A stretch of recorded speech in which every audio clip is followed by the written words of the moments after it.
Olá pessoal, É, essa aula é a primeira aula essa é a nossa primeira aula do segundo módulo, tá bom? Tô meio enferrujado aqui nas aulas, mas vamos lá. Tá? A primeira aula do segundo módulo e essa primeira aula é sobre o pensamento cristão, tá? O segundo módulo nós vamos ver o pensamento medieval, tá? E o pensamento moderno, filosofia medieval, filosofia moderna. Vamos lá. O pensamento cristão, né, ele se concentra, claro, na Idade Média, que vai principalmente, né, do século V, né, até o século XV, XVI, tá? Quando começa o período do Renascimento e, consequentemente, da modernidade. Tá? Algumas questões filosóficas muito importantes da Idade Média, né, ou da filosofia medieval. A Idade Média é o momento histórico, né? Filosofia medieval é a filosofia que se refere à Idade Média. Tá? Algumas questões filosóficas bem importantes são: é possível conciliar a fé com a razão? Vejam aqui, né? Por que o ser humano erra? A questão ética que se põe aqui, né? Qual é o valor das boas ações? Novamente, né, o tema da ética. A alma é superior ao corpo? Tá? É uma questão que diz respeito tanto à teoria do conhecimento, né, a epistemologia, quanto à ética. Né?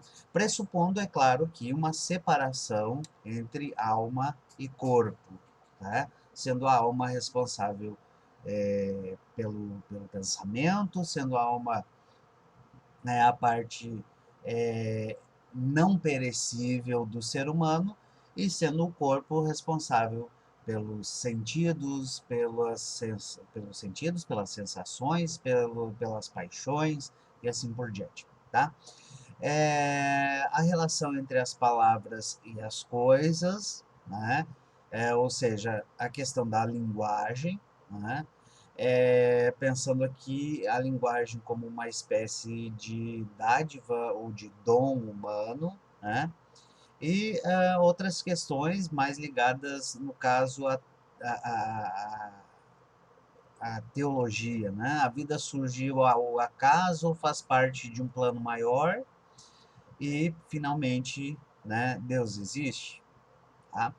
Com o tempo nós vamos chegar nessas questões filosóficas, tá? Então, o período medieval, né, ele inicia aqui por volta do século V depois de Cristo, quando os povos bárbaros, né, povos bárbaros eram considerados para os romanos, né, todos aqueles povos que habitavam além das fronteiras do Império Romano e que falavam línguas que não fosse o latim, né, que era a língua oficial do Império Romano.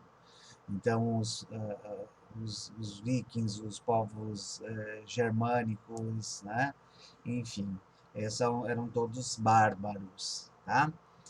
É, então, toda, meio toda essa mudança, né, a queda do Império Romano e tudo mais, né, aliás, a queda não, a transformação, talvez, né, é,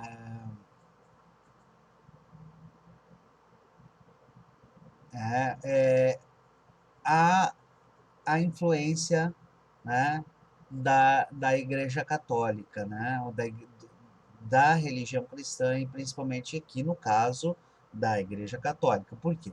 Porque as religiões protestantes, né, que são dissidentes do catolicismo, né, são religiões cristãs também, elas só vão surgir mais para frente, tá?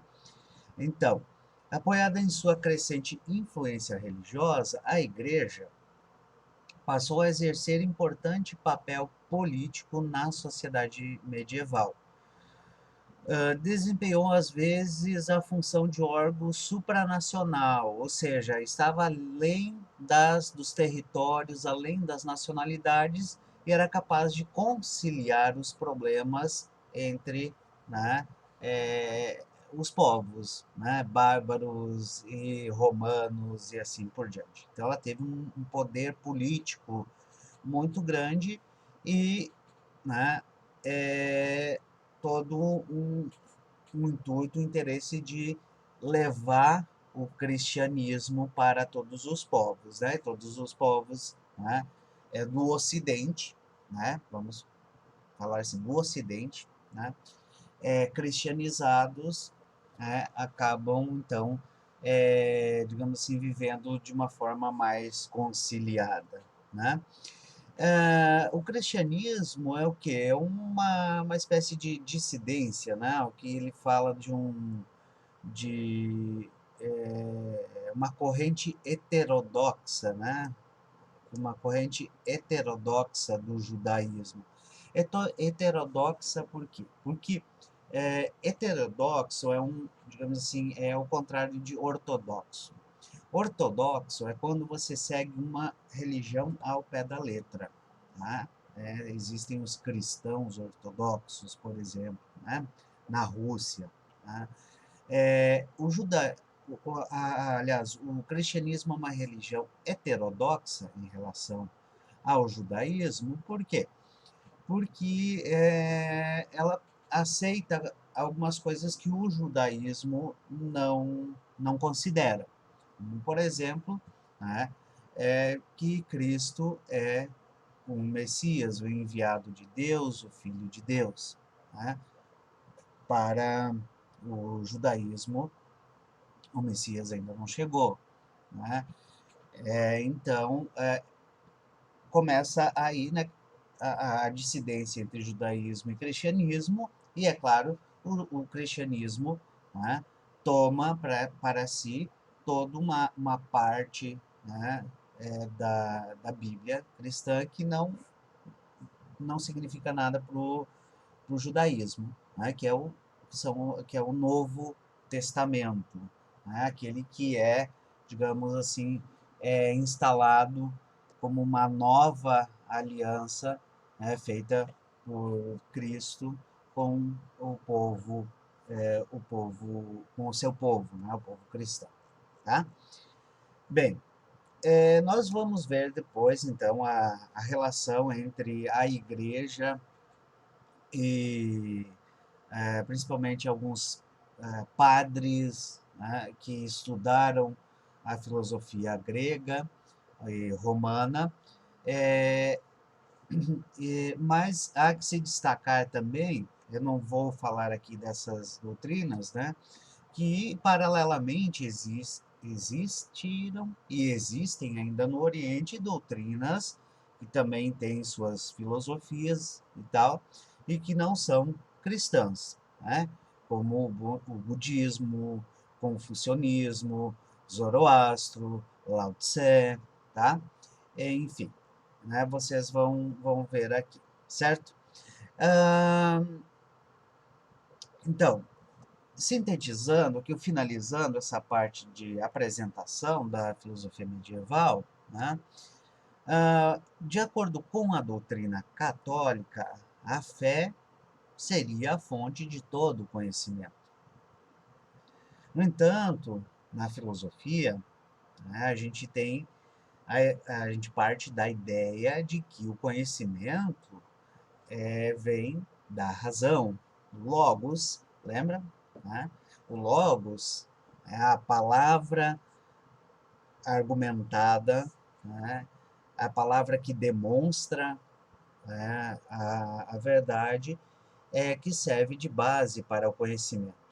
Então, inicialmente, há um atrito aqui entre a fé e a razão, certo? Né? Entre a fé cristã e o logos filosófico. Mas eu vou destacar aqui, principalmente, né? Não vou ler todo o material aqui, que isso é dever de vocês, tá? Principalmente essas duas correntes aqui é, do cristianismo, a, a patrística, liderada por Agostinho, ou Santo Agostinho, se quiserem chamá-lo assim, né? Tanto faz, que surgiu em meados do século IV e durou até o século VIII, né? Depois de Cristo, claro. Ela pretendeu uma conciliação entre a razão e a fé, tá? A partir de uma influência platônica.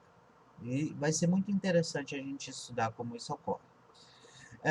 Em continuidade à patrística, a escolástica, né, que é uma escola filosófica centrada em São Tomás de Aquino, ou simplesmente Tomás de Aquino, se vocês quiserem, né?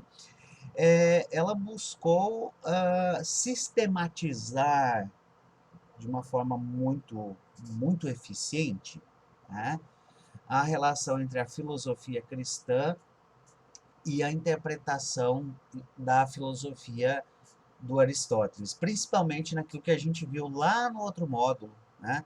Aquelas 4 causas, lembra? Eu insisti muito, né, para vocês guardar, para vocês lembrarem daqueles princípios os princípios das 4 causas, né?